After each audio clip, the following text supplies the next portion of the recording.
Et cherche-t-il Vladimir Poutine, comme vient de nous le dire Elena Voloshin, à faire la guerre pour avoir la paix? Gulliver Crack, comment ces mots sont-ils perçus à Kiev où vous vous trouvez? C'est un discours qui a été reçu à Kiev avec un mélange de colère et de terreur, je pense. C'est le cas de le dire. Je suivais sur les réseaux sociaux un peu les réactions pendant que j'écoutais le discours et ce que beaucoup d'Ukrainiens ont retenu, c'est que le président russe questionnait vraiment le droit de l'Ukraine d'exister et puis que son discours était plein d'interprétations extrêmement tendancieuses de l'histoire et de mensonges purs et simples.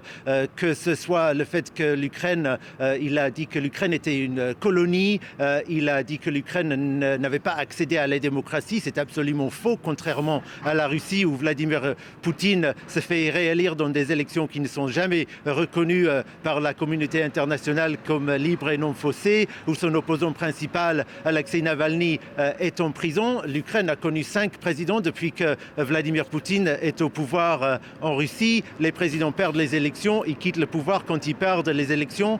Pour beaucoup d'Ukrainiens, c'est justement cela qui fait le plus peur à Vladimir Poutine, le fonctionnement de leur démocratie. Mais oui, je pense que vu qu'il a menacé des conséquences sévères, sans préciser lesquelles, vu ce que disent les Américains sur les informations qu'ils ont sur une attaque imminente de la Russie sur l'Ukraine et bien sûr la concentration de forces russes juste de l'autre côté de la frontière, je pense qu'il sera très difficile pour beaucoup d'Ukrainiens de dormir tranquillement cette nuit.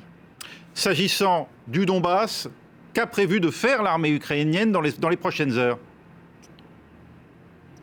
Ça, on le saura bientôt parce que le ministre de la Défense doit parler bientôt ce soir. Je ne sais pas plus exactement à quelle heure. Peut-être qu'on aura des éléments de réponse à ce moment-là.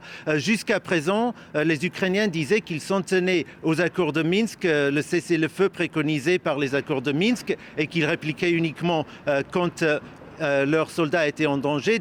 Depuis le début de l'escalade dans le Donbass qui dure depuis 4 jours maintenant, le regain de violence, l'Ukraine a clairement dit que c'était les séparatistes soutenus par la Russie qui en étaient responsables. Poutine, lui, accuse l'Ukraine d'être à l'origine de ce regain de violence. Il y a eu plusieurs incidents aujourd'hui où la Russie a accusé des forces ukrainiennes d'avoir traversé la frontière russe ou d'avoir tiré des missiles sur la Russie ou d'avoir tué un civil dans la région contrôlée par les forces qu'elle soutient. L'Ukraine dément toutes ces accusations. Comment est-ce que l'Ukraine peut répondre quand Vladimir Poutine dit qu'il ne faut plus qu'il y ait une seule goutte de sang de plus, quand pour l'Ukraine, c'est absolument les forces que la Russie soutient qui leur tirent dessus et cette violence a continué pendant toute la journée d'aujourd'hui. Difficile d'imaginer que cela va s'arrêter maintenant. Est-ce que les Ukrainiens vont maintenant considérer qu'ils ne sont plus tenus par les accords de Minsk, puisque Vladimir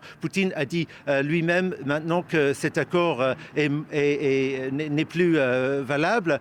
On va voir. Il y a cette crainte que les républiques autoproclamées voudraient contrôler l'intégralité des régions de Donetsk et de Lugansk, alors qu'ils en contrôlent seulement une partie pour le moment. Et cela voudrait dire repartir à la conquête de villes comme Mariupol, Slaviansk ou Kramatorsk, par exemple. Je pense que la continuation de cette escalade dans le Donbass, malheureusement, est plus que possible.